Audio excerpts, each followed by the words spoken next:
இலங்கையில் இன்று அதிகாலை மலைப்பாதையில் சென்று கொண்டிருந்த அரசு பேருந்து பள்ளத்தில் கவிழ்ந்த விபத்தில் பலி எண்ணிக்கை 21ஆக உயர்ந்துள்ளது. இதுகுறித்த கூடுதல் விவரங்களை செய்தியாளர் பிரபுராவ் வழங்க கேட்கலாம். பிரபுராவ், வணக்கம். விவரங்களை சொல்லுங்க.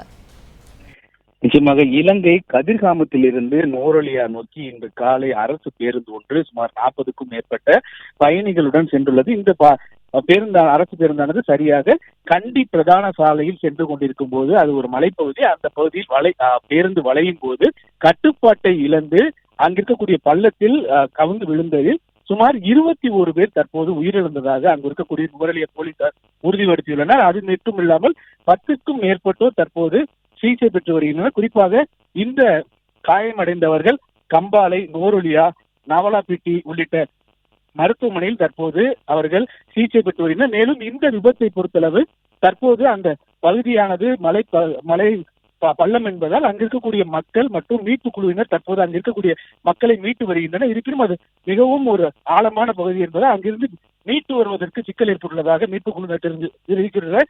இருப்பினும் தொடர்ந்து அங்கு மீட்பு பணியானது நடைபெற்று வருகிறது.